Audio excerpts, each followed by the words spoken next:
हरे कृष्णा। तो स्वागत है आप सबका।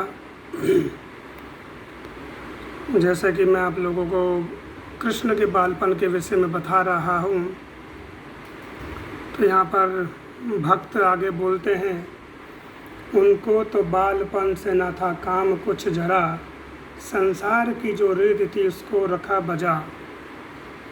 मालिक थे वह तो आप ही, उन्हें बालपन से क्या। वो बालपन जवानी बुढ़ापा सब एक था, ऐसा था बांसुरी के बजैया का बालपन। क्या क्या कहूँ मैं कृष्ण कन्हैया का बालपन। तो नजीर जी कह रहे हैं कि उनको बालपन से कुछ काम नहीं था, अर्थात कि भगवान इस भौतिक संसार में जब आते हैं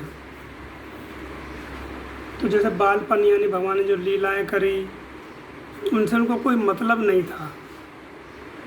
कहने का तात्पर्य ये है कि भगवान बड़े होकर के भी आ सकते थे, लेकिन जो संसार की रीत है कि बच्चा जब पैदा होता है तो वो छोटा ही होता है। छोटा यानी बालपन, बालपन की जो लीलाएं होती है बच्चों की, तो केवल संसार की रीत चलाने के लिए भगवान आए थे बालपन में, वरना वो तो बड़े होकर के भी आ सकते थे। उनके लिए कोई नियम थोड़ी है। तो इसलिए वो कह रहे हैं कि उनको बालपन से कोई काम नहीं था। संसार की जो रीत है यानी बच्चे जैसे जन्म लेता है, रोता है, मलमूत्र त्याग करता है, और जो बच्चों की छोटी छोटी तोतली भाषाएं होती हैं, तो वो संसार के जो माता पिता हैं उनको अच्छी लगती है। संसारिक माता पिता को अच्छा लगता है, वो उन बच्चों के बालपन में तोतली भाषा में उनकी जो क्रीड़ाएं होती है उसमें फंस जाते हैं। तो उसी तरह का एक मनुष्य लीला भगवान कर रहे थे कि वो भी रोते थे जैसे बच्चे रोते छोटे छोटे, और जो छोटे बच्चे की क्रियाएं होती वो सब भगवान करते थे। उनको इस सब से कोई मतलब नहीं था। रीत या नियम ये भगवान के लिए नहीं है, परंतु भगवान इस भौतिक संसार में आते हैं तो वो संसार के नियम मान कर के चलते हैं, इसलिए कि अगर वो नियम तोड़ेंगे, रीत तोड़ेंगे, तो संसारिक लोग भी उनका ही अनुकरण करेंगे। यानी जैसे भगवान करेंगे वैसे हम करेंगे। इस तरह के लोगों के मन में विचारधाराएं रहती है।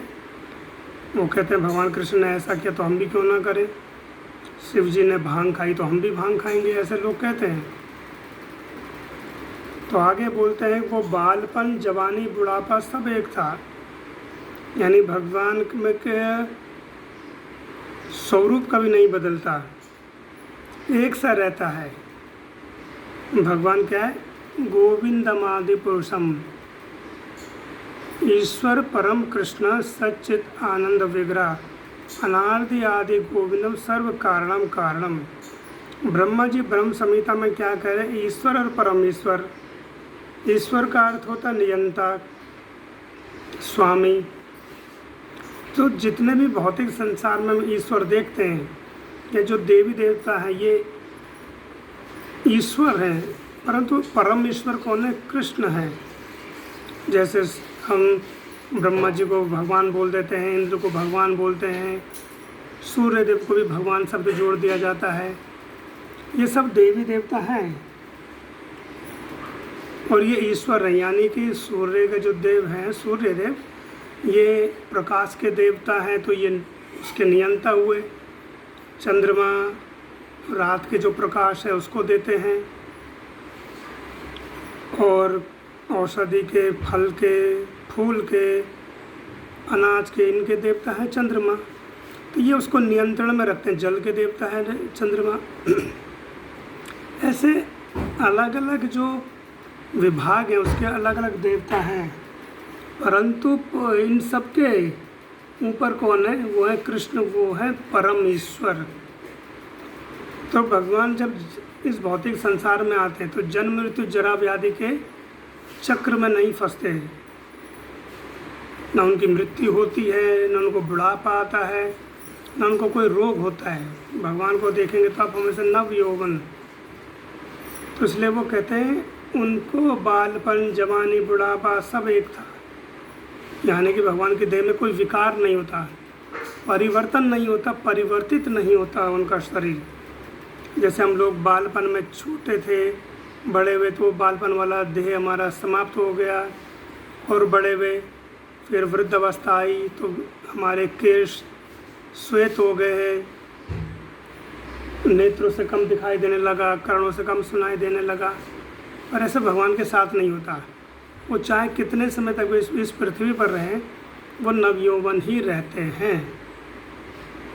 तो कहते हैं ऐसा था कि बांसुरी के बजैया का बालपन, क्या क्या कहूँ मैं कृष्ण कन्हैया का बालपन। तो मल मूत्र जरा व्याधि दुख दोषानुदोषनम, ये जो है यानी मल मूत्र जन्म मृत्यु दुख, ये भगवान को कभी नहीं सताते। भगवान सबसे ऊपर है, ना उनको कोई रोग होता है, ना कोई पीड़ा होती है, ना कष्ट आता है। वो भौतिक संसार के जो हम लोग हैं, हमें कष्ट आता है। तो इस तरह के वो कह रहे क्या क्या मैं कहूँ, और कृष्ण के जो कन्हैया का बालपन, कृष्ण के विषय में और क्या क्या कहूँ। हरे कृष्णा।